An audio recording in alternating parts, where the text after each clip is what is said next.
right. Starting stream. Initial focus is now live. Alright, so we should be able to see. Wow. What a way to start this. It's a doge. Just a doge. Alright, so we'll let people join in the next couple minutes.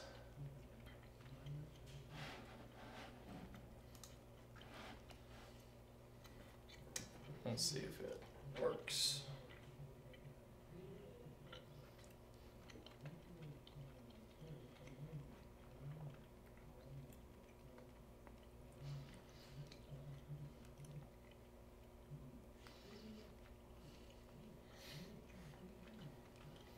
I'm gonna laugh if all the audio picks up is.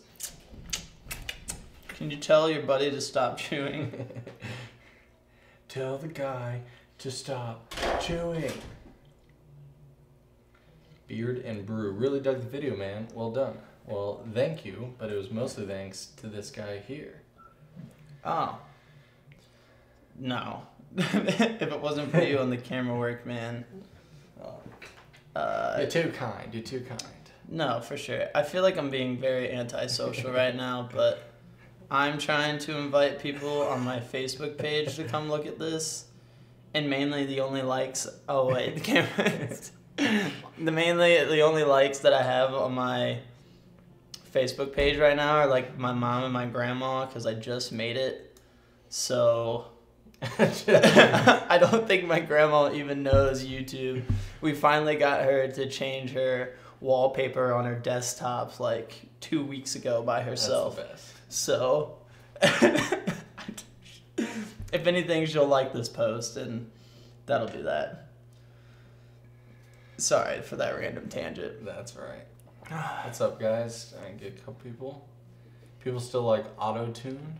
I don't know. Yeah, I mean, I really like the song. Bring personally. T-Pain back. That's what I'm saying.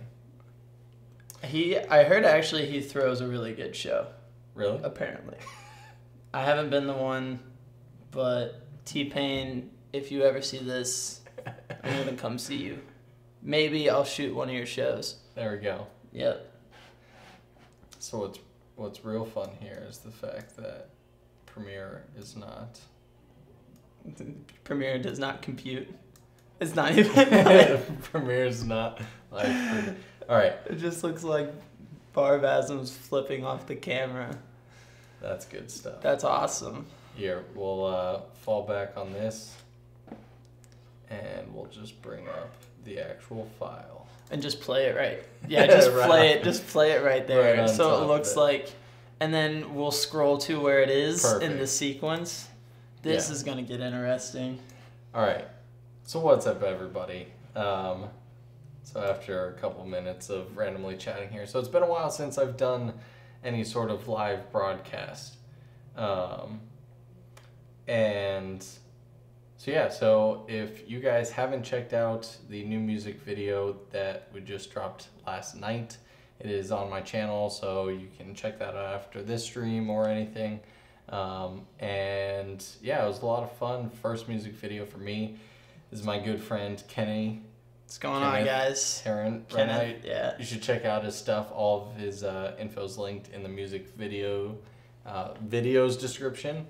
And yeah, so the purpose of putting it on my channel really was we knew we wanted to do a live stream a day or so afterwards, talking about how to make a music video for essentially nothing, because that's what we had. Now, obviously, the little asterisk to that, because I'm sure somebody's gonna comment saying, "Well, you got all that camera gear." So we didn't buy thousands of extra dollars worth of equipment. We used the cameras that we had, which yes, we had some access to nice stuff, but also a couple tips is just asking around. A lot of the stuff we borrowed from work, we borrowed from other people, especially people's time. That's always a big one. But yeah, I mean, Kenny's been kind of involved in the music business for a while. It makes it sound super official there. So he shoots a lot of artists and stuff, photography wise, and and so this kind of has been his passion project. So yeah, do you want to kind of talk about pre-production a little bit? We'll probably talk pre-production just a little bit. We'll talk about on set, and from on set we'll actually kind of show off the actual music video, and then obviously I have the Premiere project file, which Premiere's being kind of basically, it is taking everything that my computer has to stream this and to have Premiere open. So we're kind of cheating. I have the Premiere project file down here, and then I just have the actual QuickTime file open behind that. But yeah, it'll be fun to kind of check this video out. But yeah, if you want to talk about how it kind of got started, what the concept of the video was, and all that stuff.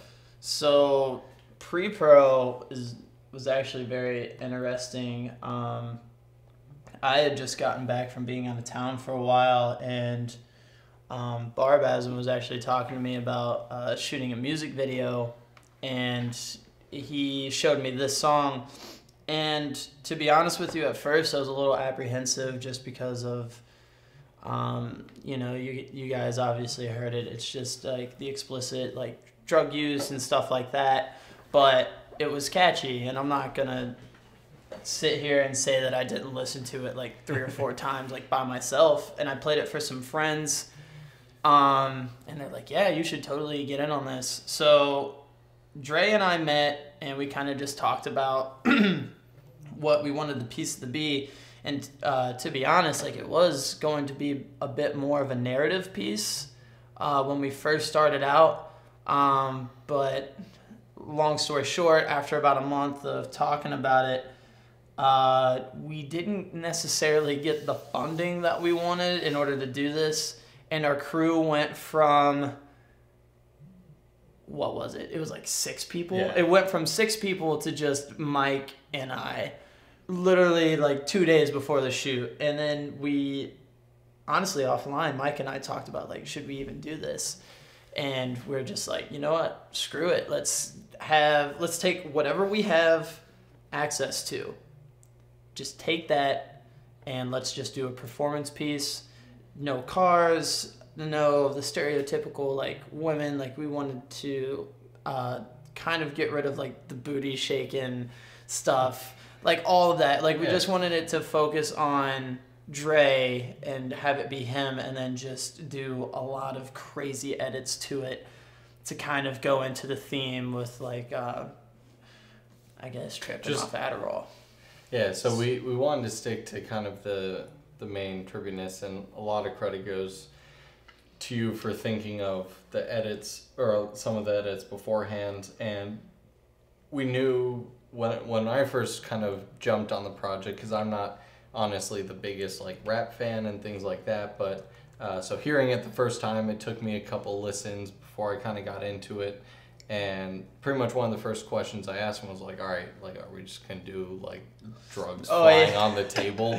And he's like, not at all. So that kind of brought me on board. And so it was a lot more artistic piece to that. And just as any project, from the initial storyboarding to the final product is it's honestly pretty close in my head. I'm sure it's nowhere near in your head.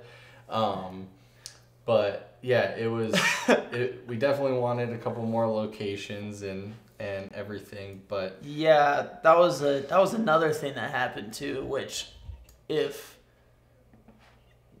you guys are filmmakers yourselves, like you know that usually things don't go as planned. And we had everything shot listed. The scene where like he's on the fireplace and in front of the static TV, which Mike's gonna scroll to, and even the scene when he's in the chair, we pretty much came up with that. That was the plan B. Yeah, that was the plan B. And it got rained out. And we didn't even really have a full-on plan for the plan B. We're just like, okay, let's get together and work this thing.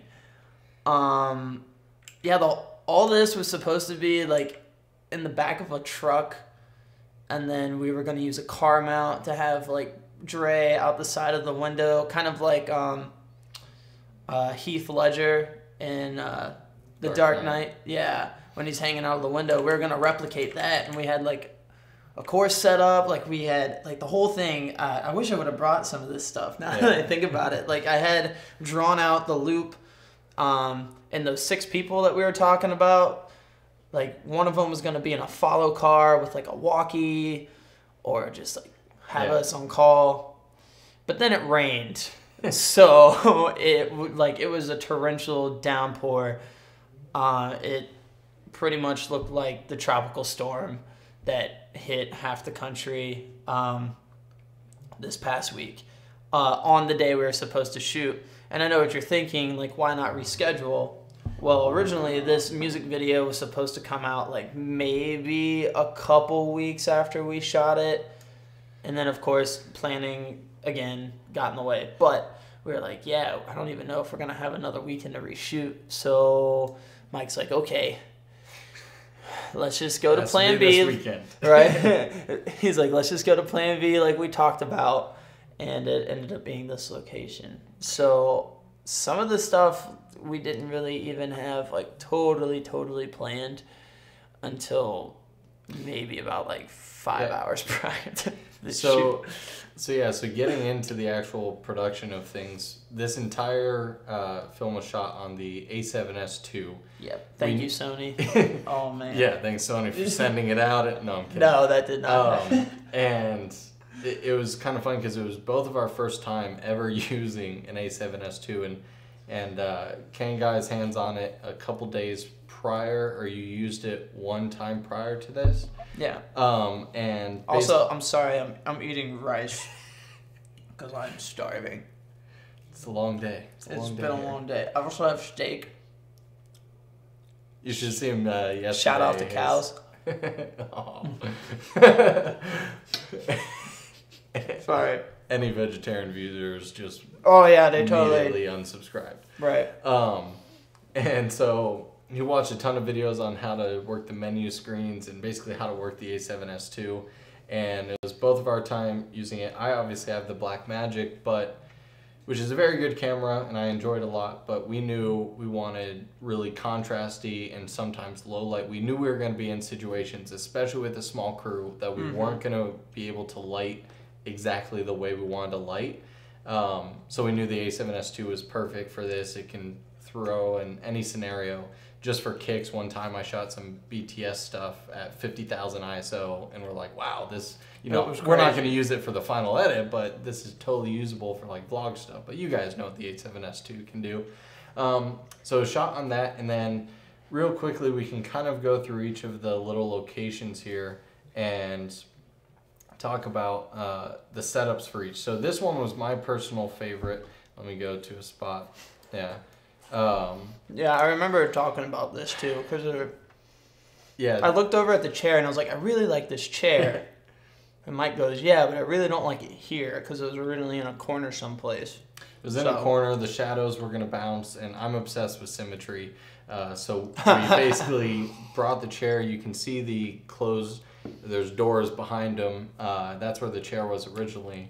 And so we brought it out, we adjusted the little whatever bushes or whatever in the background to make them symmetrical. Now the funny part about this scene, and I believe the entire music video, but for this scene it was the worst. This was our biggest learning moment of the entire production, is we checked everything. We had the A7S II hooked up to a 7-inch monitor so we could adjust levels and everything, and we forgot to adjust for auto white balance. So the entire production. Don't kill us for that, okay? It was if you understood the amount of craziness that ensued just like hours before this was shot. Yeah. So this entire scene was shot in auto white balance, and so basically, and we'll talk about this more later, the last probably 10 hours worth of post-production with color grading and everything was spent trying to match this entire scene. So you can see right here that there's even some more greens. It's definitely more cooler than let's say like the end. Definitely is a lot warmer, And the hard part about this is because we had, and then, man, that's really green compared to the end. So the hard part is this was lit with 3 lights. So it was your typical 3-point lighting. Pretty much everything was shot with no more than 3 lights because that's all we had. So the main source is kind of a hair light, almost a spotlight, whereas on a C-stand. And I wish I could do like cinematography database and draw on the screen, but there was a C-stand to his left, and it was right over top of him. And so it was just straight down. And then we had a fill light off to the front left, so camera right. And that was just filling in his face, obviously. And then there was one right behind the chair, just kind of filling in the background, just so it wasn't completely dark. And so this was a very basic setup. And then this was pretty much the same. This one, I believe, actually was only 2 lights. Yeah. Well, no, we had 3. We had 3. That's right. We had the one camera right, camera left, and we had the same. This is why you don't eat well. This is why you don't eat. Yeah, I'm sorry. I'm so sorry. Yeah. So yeah. The third one actually was in the top middle, and it just filled in. So this concrete thankfully reflected light pretty well. So we had one, you can definitely tell all the way on the frame right. We had one blasting in, and then the same type of light on the left-hand side, but the middle section was falling off with shadows just a bit. We didn't mind the shadows too much, but we knew we were going to cut the frame in half to have him in twice, and we knew shadows would become a issue. So we want to erase any big shadows here, so we just had actually that $30 Viltrox light that I've shown on my channel a bunch, sitting on top of the fireplace, aiming straight down, just enough to fill it in. So this scene turned out to be pretty cool. And let's see. This one actually 0 lighting, 0. It's all practical. Dog's trying to break in. So this one. Oh, you hear me chewing. This one was entirely just the sunlight. We were under a bridge pass, a railroad actually, and so it's literally just whatever light was bouncing off of the concrete. Unfortunately, you'll see parts that are blown out in the background. The A7S II, as good as it is, definitely doesn't have, it's still DSLR in terms of like dynamic range, which can stink, but it's okay. I lived with it. And then Ask a Little Dicky. Yes, if you're talking about, what are you talking about? Ask a Little Dicky A7S II, or let me know what you mean by that. Wait, what? I can't. What is it? It says Ask a Little Dicky. Oh. Okay. And so this one here was probably one of my favorites to color grade, just because they all matched up just fine. This one was another, I believe, 3-point lighting. Pretty even. Yeah. We knew we wanted the colors to pop, and that's about it, but we wanted to see the background, so I believe this was shot at like probably f2. His knees are still probably like f3. It just clicked. He means Ask Little Dicky, Save That Money music video. Oh. Finally got it. Sorry, I'm a little slow. If that's what you didn't mean, then we saved your joke. But this one's probably like f2, probably somewhere between f2.8 and f4. There's a little fall off on the back here. It's actually kind of interesting because this is a totally flat wall, and the left hand side is sharp while this side is more out, but that's fine. And It's funny, I never noticed that before. Yep. Until you just said something. But we added some contrast, some sharpening. There's a small hair light above them, that Viltrox light, I believe we used again on top. But the 2 main 1x1s were the main source of lighting, which was the easiest. Moving on. This one, I believe this is the only part of the music video that, for this scene, right? It was totally... This is the most unplanned. I'm surprised you even used any of these shots. I like this shot. So it makes sense. You can explain. I'll play it back. Except I'm still chewing steak. All right. This is very problematic. I shouldn't have ate. So this scene right here, you can see that there's a truck in the background, and that truck just literally drove by. It was this very nice guy. I forget his name. I think it was Tyler. It was Taylor. It was Taylor or Tyler. All right. So T-Man, thank you. So it was this cool truck that I don't have the raw footage on me, but it was this cool truck. He literally won in like a beer drinking contest or something. He won an entire truck, and it was one of those cool like old school like really low flatbed trucks. And he was there just to like take pictures, and one of the guys was like, "Hey, want to be in a music video?" And we're like, "Okay." So while Kenny was setting up the next crane shot, I basically just went fully handheld shoulder mount, and that's why it's a little handheld. But and we just filmed like one take where he just drove like 20 feet forward, 20 feet backwards, and literally just went back and forth in the truck. Kind of like that one part in the song. You know, makes sense. It does make sense. So I guess it fits. And so that's the last time you see this scene pretty much in the entire video, and that's because it wasn't planned to fit in there, but it works. Yeah, I think my whole reasoning of throwing it in the beginning was just because it was different from everything else that was being presented at that point. And plus, I was like, you know what? That guy was just like totally came by for free. It was so spur of the moment. I was like, yeah, you know what? Why not? I don't really mind. And we wanted a truck in there anyway. So I was just like, all right, we're going to have a truck come hell or high water. So.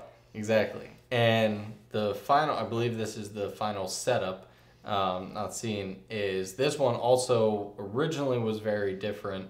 So there was actually about a 50-inch TV behind him. And originally we wanted to play like a really chirpy music, or not music video. That's all you. What? It's all you. You seem like you want to explain what happened. No, dude, you're good. All right. Go ahead. So Kenny found this really like trippy just video that we wanted in the background. We wanted it to be blown out just like it is now. And do you want me to set that? No, you're good. I'll take care of it. And it's okay. We were like, oh, this is super simple. It's just a TV. We'll take an HDMI cord, plug it in the TV, and play the YouTube video. It'll be super easy. For whatever reason, this TV was like on lockdown and would not accept any form of HDMI cable. Basically, long story short, would not play the clip. So we simply, actually the TV just went to static. It would play an empty channel. Yeah. That's what ended up happening. But the TV would only remain on for about like 5 to 10 minutes. And so Kenny here loves having takes on takes on takes on takes. So this is true. Every scene probably had about 10 takes at least. That's not. 5 to 10 scenes. And no, 5. I'd say 5. 5 takes. All right, 5 full takes. So 5 full takes on a 3-minute, 15-second song. So basically, I like coverage. The TV would turn off after a couple takes, and so we'd have to turn it on. It would go to like local news, so then we'd have to like basically mess with it until it went back to static, which was fun. So yeah, that ended up being this last scene, which is cool. And so all in all, the production literally was us two, and then we had obviously. Let's see. So Michelle helped out one of the days, and then she did. She came by. Barbasm's friend, Joe. Right? Yeah, it's Joe. Joe helped out. Thanks, Joe. You were awesome. He pretty much like cued the songs like the whole time, and he actually got us. He's the dude. He's the one that got us the truck. Yes. He was just like, "Let's go see if this dude can be." And I was like, "All right, Joe." Sure. And so, yeah, it was a very small amount of people. Everyone dedicated their time. So we super appreciate everyone who helped out. And this was all shot in the matter of essentially 24 hours. Yeah, it was. So all of the interior scenes, so everything that's inside here and the chair scene, those were all in one location, just multiple rooms, but one building. And that was shot Friday night.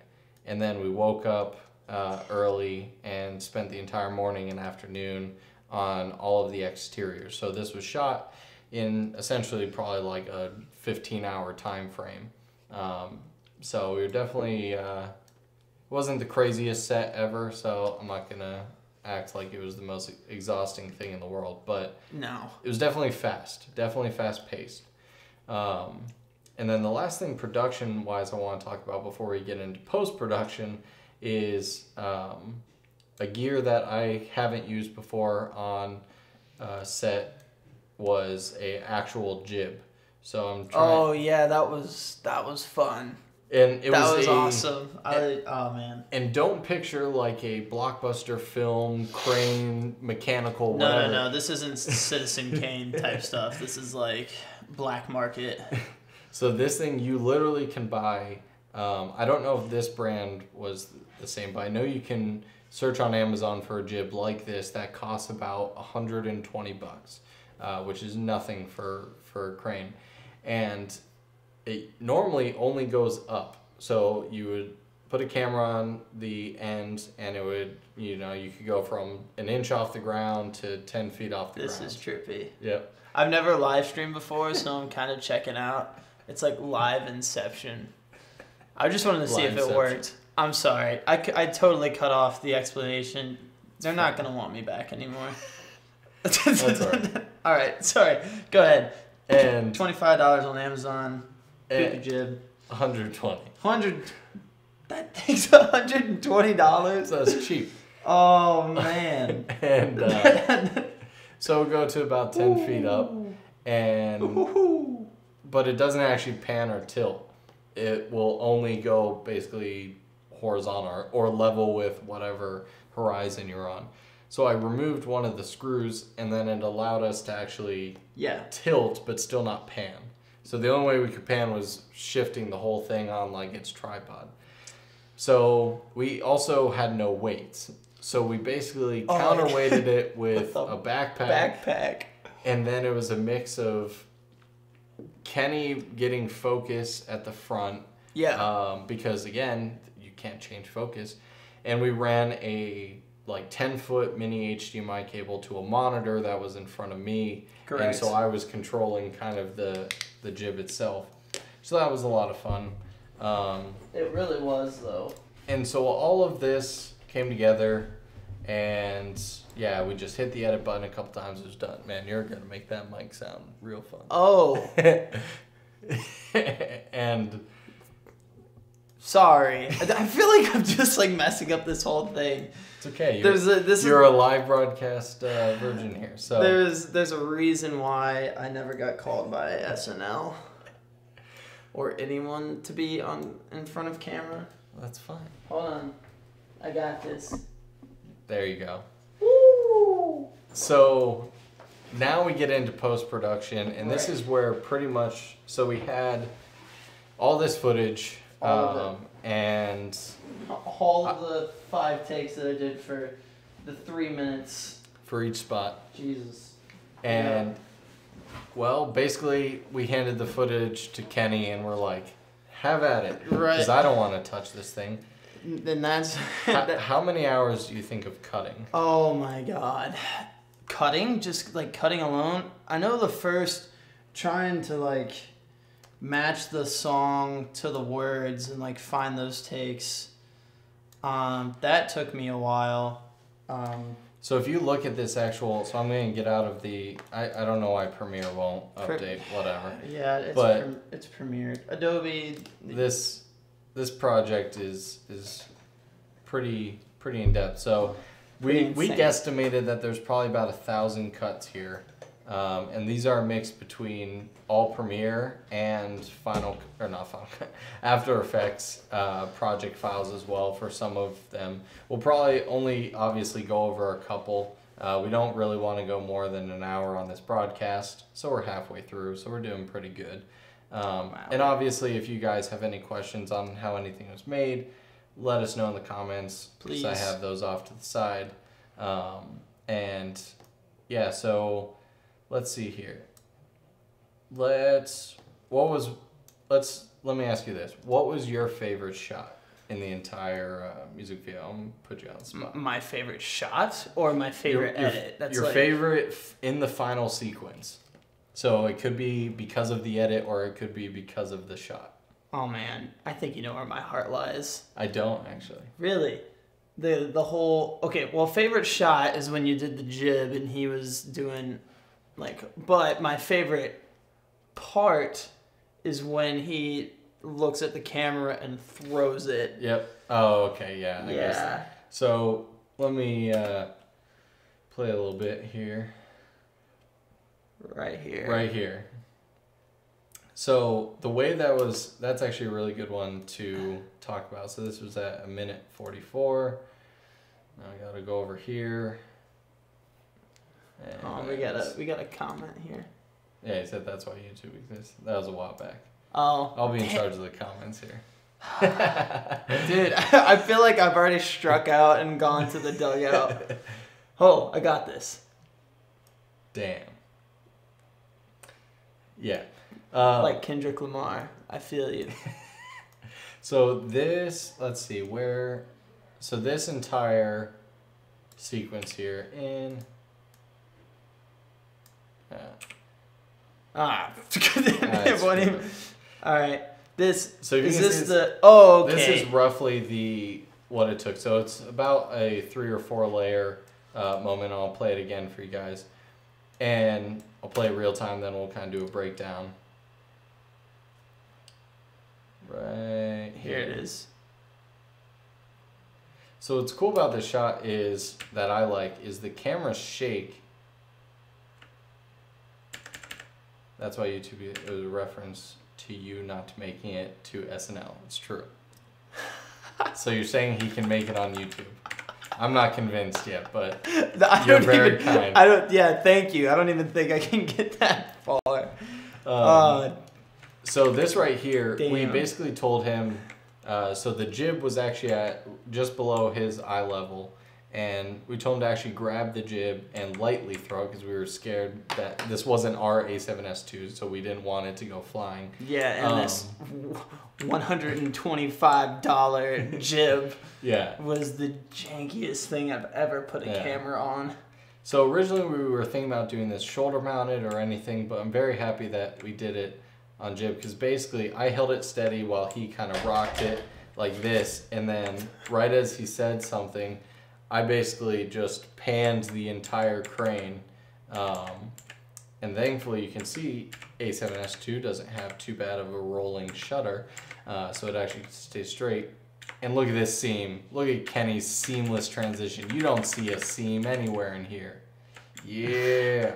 You actually did for a while until the final edit. There was this weird line right in the middle due to I think I added 2 color layers. But anyway, it perfectly transitions into the static interior shot, and then cuts back out to that. Right.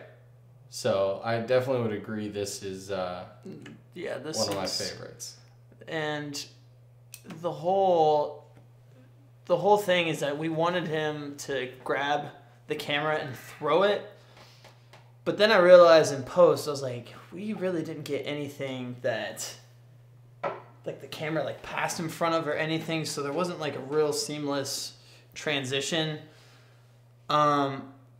Or at least that we used. There was a totally separate scene that never made it on here, which thank God we spent way too much time on that anyway. I'm sorry. So Cooptech. Yeah. So I wanted him to throw it, but there was nothing to cut it to. So I just honestly, this was just a trial, and then it started to work. But essentially, what I did is obviously I pretty much had to mask frame by frame his face moving onto the scene where it's back to the static television. And obviously that's a scaled up version that you really can't tell it's too scaled up just because I put a blur on it to kind of match the camera throw. Same with the sequence going on. Whoa, where'd it go? Same. Can you pull that back up? With the scroll it to where it's like halfway in between his face and the scene. Oh. Is it the other way? Yeah, it's like right. Whoop. Nope. Go back. Way back. No, I'm still talking about the same thing. Oh, I see what you're talking about. Yeah. Sorry. So. And then I also added that little glitch effect to have him really jump out at the camera at you. But here, surprisingly, I had to add a blur to the... Man, Yep. Can I mouse it up if they'll see it? I had to add a blur to this as well because it was still like the speed of the... Pan. Yeah, the pan didn't really do too much, so I had to blur that as well. Same with... the cutout of his face. Yeah, you can definitely tell you had to do some major feathering. Oh yeah, But it matched pretty. There's a lot of feathering, and there's actually, I actually had to kind of layer the bridge twice on there because just having the one didn't really work out too well. So I was just trying to cover it and make it as seamless as possible. You know, not thinking we were going to break it down like this so you could see every little edit. Yeah. He asked, was it Gaussian blur on the face or motion blur? It was Gaussian blur, and I had it on direction horizontal, so on both of them. So pretty much what I did is... We can actually zoom in and see, because you know the project is here. True. So it was, you're talking about the actual face. Yep. So if you guys look on the man, left-hand side here, it's going to be pretty small. Oh, no, it was directional blur. Okay. Whoops. I forgot. I lied. Well, that's the color grade. Yeah, if you want to highlight that. Yeah, so it was direction blur. Right, and I had it like straight 90 degrees kind of to match like the motion of the pan. And then, no, I didn't keyframe it. Or did I? You did. Yes. I keyframed it so when it got back to the original scene or the original shot where he's just in front of the television, it was back to normal. And then, of course, I added the glitch effect to match the hits on the beat to the song. So. Yeah, so it was pretty cool. And I definitely want to point out, because a lot of these effects, that if you guys, again, whether you've watched the music video or not, right. I want to point out kind of the ones that you may have missed, you probably missed, especially the first time watching it. And going back to what we said in the beginning, for those of you who weren't here during that, we definitely wanted to, again, kind of have this trippiness feel, but not make it, a lot of people make it super obvious. And half the reason I wanted to do this live broadcasting kind of behind the scenes is because I didn't want people to walk away from this music video and be like, oh, they just threw on a bunch of filters and random effects and they bought this plugin. Like, no, this guy spent, let's find the eye. Let's find the eye. Oh, man. You know what's funny? As he's scrolling to it, the whole eye scene, I spent probably about a good 2 hours doing it, maybe 2.5. And when I showed it to Mike, I was like, dude, I'm not convinced. I might just throw this away because it was just not convincing enough to me. But he said, you know, the little dips in it, like where it kind of glitches around, makes it more believable in a sense. Yeah. It makes it more like, oh, they did an edit to it. So after watching it a couple times, he convinced me, and I left it in there. Yeah, so this is the, it's very quick. Literally that. And so this is multiple layers because, yeah, he hates that I'm dissecting every frame. Oh, man, because I can see that it bumps around and it makes me so angry. So this normally, obviously, he's not actually blinking. on either side. So this is a layer with his eyes closed, right? Just on top of this. And it's one of those things that the whole point of this video, Kenny's kind of vision, was for it to be super fast. That way when you watched it, you're like, wait, what? And then, yeah. And essentially, just to get you to watch it again, just to like pick up on little things that you might have missed before. This one was, it was almost like the camera throw to Barbasm in front of the static screen thing. Like, this is something that I was just screwing around with. And I also, that blinking eye, like this eye blink was all done in Premiere. Like I tracked it frame by frame to match his eye, because I tried obviously the track method with on the sequence, but it wasn't doing what I wanted it to. So I adjusted the scale, rotation, and position frame by frame on the sequence. And this was actually the original. I actually went back into After Effects and tried it again with the motion tracking method, which I actually used for some of the Liquify tool where his eye bulges and stuff like that. But yeah, it just didn't work out. So I kind of just left the original how it was. Yeah, if you guys can see all the way in the top left here, those are each of the keyframes for the eyes. Again, I apologize that it's not yeah, playing real time. but it everything you see here is a keyframe for just going back and forth between the eyes. Pretty crazy. Yeah, it was it was fun, but it's one of those things. And Mike would always get mad at me because I would spend like freaking 2 hours on one little section and just be like, nope, no, it's not going in, which I actually did multiple times for this. And eventually, even when we were color grading it, like I found stuff, I was like, maybe this should go here. And he's like, dude, just, it's fine. Like I was like, all right. Anyway. So let's see, what's, I think actually someone commented, I don't know, Beard and Brew again, thanks for being so involved here. Yeah, thanks, man. I think my favorite bit is the separate eye bulges. I don't know if that's what you, if yeah, that was the part we were just talking about, or the actual eye bulge. If this is the one you're talking about, you have an amazing eye.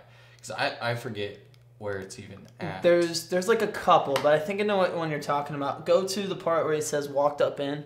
Yeah, that. Does that not? I mean, it rings a bell. I don't know where it is. No, it's cool. It's towards the end. It's his second verse. Yeah, I got really acquainted with this song. Wait, there's that one. Yeah, keep going. Yeah, I want to go to the obvious one, or the obvious one. That one. Yes. So if you were talking about this one, then you are a master of seeing this, especially if you watched it on your phone.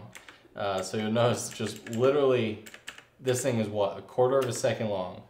Yep. That was it. And again, that takes time. Another one, actually we're backing into another one here. If you notice, when I go back and forth the frame, that is not a bad frame rate. That is actually 2 hands ghosted on top of each other. Yeah. And again, that's less than the eye bulge. I just wanted it. And that was one of the things that, like, I kind of just left in there. Again, I was actually, with the scene previous, so this scene, I was actually trying to do a face split like you see in, like, the first 2 seconds where it jumps to, like, 2 cuts of his face. And originally I was going to have him saying, you know, delivering his line, walked up in on this side with the hand. So I masked out everything, and it probably took me a couple hours, but it just wasn't convincing enough. So what I did was delete it, and I masked the hand over top of it to kind of match with a theme that that we had earlier. Sorry. Shoot. So, man, I gotta find it. But with the whole, just kind of keeping with the theme, like, of everything being kind of layered over top. There's a scene where he's in front of the fireplace where, here it is. right there. So that's what I was trying to allude to, trying to keep that same theme in place because I really liked this one. This one was fun. I don't know if you guys caught that at all, but literally same thing that I've been doing the whole video, pretty much scaling up, dropping the opacity, and having it kind of look like an echo effect. But here I was just like, I just want to do it to one element of his body to kind of give this scene a little bit more of a dynamic feel. Just because like if it was like this, like the whole video, everybody would be bored. So I kind of wanted to continue to add these Easter eggs. So that's why that's there, and also why you see it later in the video. Just trying to keep a consistent theme. Oddly enough, I know it doesn't seem like it because this is all just a bunch of crazy edits, but yeah, honestly, there was a method to the madness. We actually just passed by, so you got a major compliment from Beard and Brew. The amount of time you spent on the effects really shows. Crazy how a shoot can be so much shorter than post-production. Oh, always. You know, what's funny, I'll go off on a little tangent here, is I always, growing up, two of my best friends like would always get on me that I was such a stickler for editing, but I think it makes like all the difference in a project. And that was one thing that I had to talk with Mike about, because he goes, yeah, man, it's a good thing you edited this, because if I saw a really good shot that I wanted, I would let it hang for just a little bit longer. And you definitely did not. Yeah. Which I don't like. I do like. I love like all the cinematography. Oh, I just bumped the whole thing. Right. Okay. I loved all the cinematography he did, but I really just wanted to make this as fast-paced as possible. Yeah. So. And probably the last effect I want to cover, again, showing this guy's crazy ability, is watch just this 2 seconds right here. So those lines you see on the screen, again, this goes back to the main reason that I wanted to do this broadcast was these are not glitch effects. These aren't lines created in After Effects. No. I've seen plugins like this. Like I could go online and buy, a $20 plugin that gives these lines on the screen.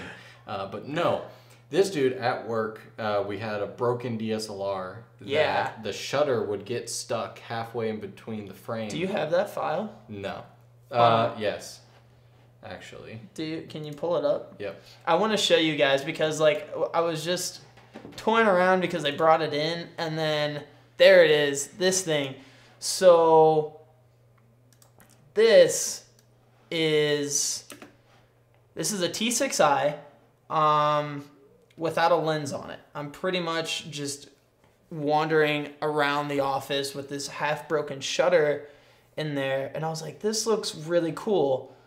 Let me see if it'll add, because I didn't want to like import light leaks, because oddly enough, I've used and downloaded like so many free light leaks that when I watch other projects, I can tell that they're using the same light leak source that I was using.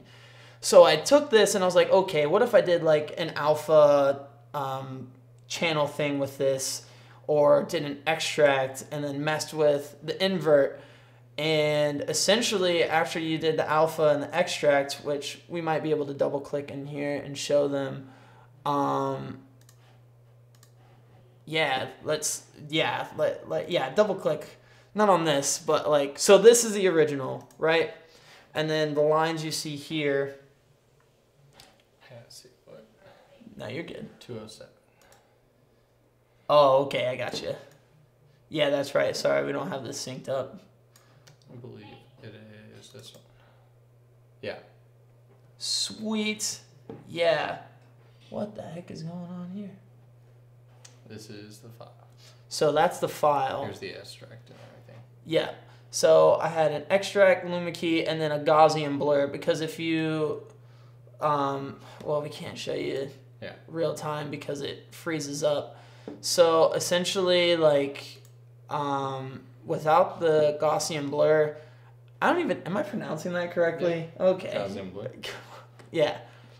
you would just get like these real harsh lines, but to make it seem like it was just like this, almost like silly string. I don't know how else to describe it.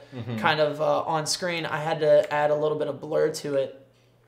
So that's the effect you're seeing. It's all that broken T6i. So Canon, you made it on. Thank you. On a Sony film. Yeah. And like a lot of like the light leaks that you see is essentially like throughout the video is that. It's that broken shutter, but I just played around with it and kind of just wanted to see what worked best and what didn't. So every kind of the caveat what Mike said, all this is like all original. Like none of it was from a plugin at all. So it's crazy amount of time went into this production, both in post and definitely in post production. So major kudos to this guy. Do a shameless plug of all your social channels where people can follow you. Because you're mostly on that Instagram. Yeah, I'm not even going to mention Twitter because I tried to restart it and I just don't do Twitter. It's very sad. Anyway, if you guys want, you can follow me on Instagram, which is like where I post a lot of my work and a lot of my photography stuff as well. It's Kenneth, KENNETH _Herron, HERRON. You can follow me there. I'm actually working on a post right now, kind of breaking down some of our favorite, like, I guess, sequences, our highlights from the scene. And this is one of them I'm actually going to do a little bit about. So, yeah, I'm glad you liked it, man. Like, seriously, thank you so much. It took so much time. Yeah, so we'll probably wrap this thing up here, just under an hour. So appreciate all the people who came in for a couple minutes, and for all the people who are watching this after this is a live broadcast. Apologies for the first couple minutes of just sitting here doing nothing. Right. And me eating steak. But definitely head over to my latest video. Before this one is the actual full music video. If you haven't seen it before, let us know in the comments what you think about it. Give feedback and everything. Please. But yeah, definitely follow us both on our social links. But yeah, thanks so much for watching, guys, and I hope you have a fantastic rest of your day. And then the awkward 10 seconds before this.